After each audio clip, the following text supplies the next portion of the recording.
আমার বান্দা আমার বান্দি এত সাধনা করে কোন জান্নাত কামাই করছে, খবরদার ওই জান্নাত খানা না দেখাইয়া রুহ কবজ করবি না। ইন্নাল্লাযীনা ক্বালু রাব্বুনাল্লাহ সুম্মা ইসতাকামু তাতানাজ্জালু আলাইহিমুল মালাইকাতু আল্লা তাখাফু ওয়া লা তাহজানু ওয়া আবশিরু বিল জান্নাতিল্লাতী কুনতুম তুআদুন। এ আল্লাহ পাকের মুমিন বান্দা মাঝে, হে যুবকরা, হে মুরব্বী, হে আমার পর্দার মা বোনেরা, আল্লাহর কসম করিয়া বলিয়া থিয়া গেলাম, আল্লাহ পাকের মুমিন বান্দা মাঝে যখন মৃত্যু আসার খাইয়া পড়িয়া যাবে, হঠাৎ স্বপ্নের মধ্যে দেখতে পারবে জান্নাতের দরজা বলে টাস টাস করে খুলিয়া গেছে। জান্নাতের হুর গেলমানরা যাওয়া হেরের মালা নিয়ে দাঁড়ায় রইছে।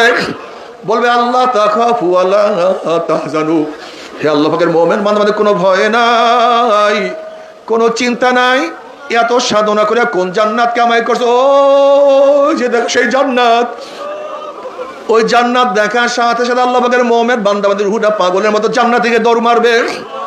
কখন যে শরীরে থেকে রূহ বাইর হইয়া যাইবে আল্লাহ পাকের মুমিন বান্দা বান্দি কোনো কিছু টেরও করতে পারবে না। আল্লাহ রে,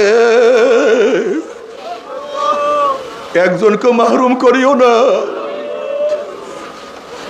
একজনকে মাহরুম করিও না। যাদেরকে নিয়ে আসছো সবাইকে জান্নাতের মালিক বানাইয়া দাও।